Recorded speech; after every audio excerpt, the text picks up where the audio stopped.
Zakia Liana. Hadir.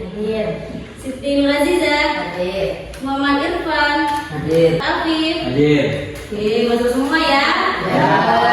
Oke, udah siap belajarnya? Siap. Oke, sebelum kita mulai, mari kita tepuk semangat dulu biar tambah semangat ya. Ya. Oke, 1, 2, 3, tepuk semangat.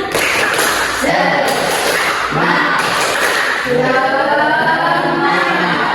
Oke, tepuk tangan dulu. Oke, kita sekarang mau belajar tentang teks berita. Siapa di sini yang sudah pernah nonton berita? Nah, siapa yang belum pernah nonton berita? Nah, oke. Berita apa saja yang kalian nonton? Kecelakaan, apa lagi? Kebakaran. Apa? Mobil ya? Ya, apa lagi? Gempa. Oke, apa lagi? Banjir. Tsunami, banjir. Oke, sekarang kita masuk ke pengertian berita. Pengertian teks berita adalah jenis teks yang berisi informasi tentang peristiwa atau kejadian yang faktual dan faktual. Oke, jadi teks berita itu yaitu sebuah cerita atau karangan suatu peristiwa yang bersifat aktual dan Faktual. Oke, sekarang kita belajar tentang ciri-ciri teks berita. Oke, yang pertama ada ciri-ciri yang pertama yaitu bersifat aktual dan faktual. Oke, maksudnya yaitu ceritanya itu harus fakta, nggak boleh opini, nggak boleh bohong ya. Yang bersifat aktual itu maksudnya yang baru saja terjadi kayak kemarin, lusa, hari Rabu gitu. Gak boleh yang tahun lalu, berarti harus baru saja terjadi. Oke, yang kedua yang mengandung unsur 5W plus 1H. Siapa yang tahu? Kayak apa, siapa, gimana itu? Tahu. Ya nanti kita bahas yang ini ya. Oke, yang nomor 3 menggunakan bahasa yang menarik dan mudah dipahami. Maksudnya itu teksnya yang tidak bertele-tele, yang tidak diulang-ulang, harus yang jelas gitu ya. Ya. Oke, selanjutnya yang nomor 4, peristiwa disusun secara kronologis. Maksudnya itu harus diurut dari depan sampai akhir. Jangan malah yang di akhir taruh di depan. Misal kejadiannya gimana? Misal tabrakan itu. Kejadiannya diceritakan dulu, kronologinya taruh di belakang. Jadi kan sambut ya. Jadi harus secara kronologis, secara urut ya. Dari awal sampai akhir.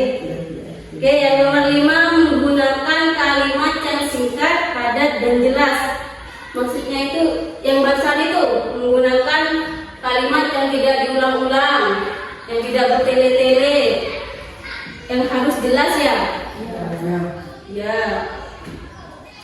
Oke, yang nomor 6 terdapat sumber berita yang dapat dipertanggungjawabkan. Jadi berita tersebut harus fakta. Kayak yang barusan yang nomor 1 harus fakta, harus ada buktinya, nggak boleh katanya ya, harus fakta. Yang nomor 7 yaitu judul berita dapat mewakili isi berita. Maksudnya itu misal terjadi kebakaran, isinya harus tentang kebakaran. Nggak boleh tentang banjir ya, kan nggak tahu kalau tentang banjir. Oke, selanjutnya kita belajar tentang unsur-unsur teks berita. Yang tadi yang mengandung 5W plus 1H. 5W plus 1H. Oke, W yang pertama yaitu what, yang artinya apa. Oke, apa ini menjelaskan tentang peristiwa yang terjadi. Oke, yang W yang kedua yaitu who, artinya siapa. Siapa itu menjelaskan orang yang terlibat dalam peristiwa tersebut. Kalau kayak orang kecelakaan itu kan ada orangnya kan? Ya.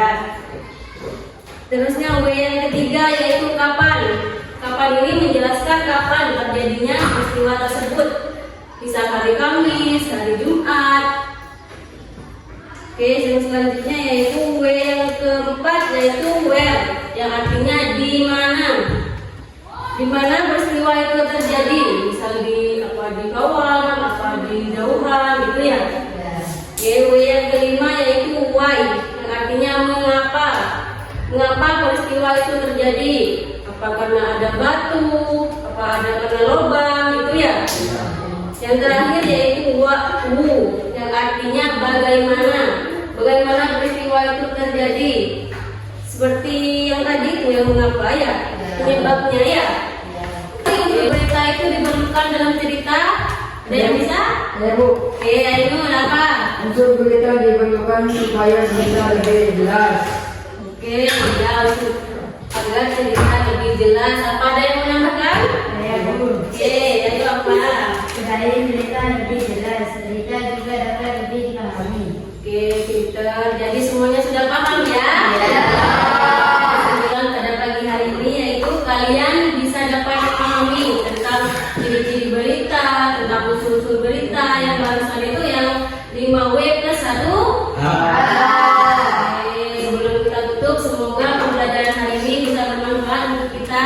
Sebelum kita pulang, mari kita berdoa terlebih dahulu. Berdoa mulai. Berdoa selesai.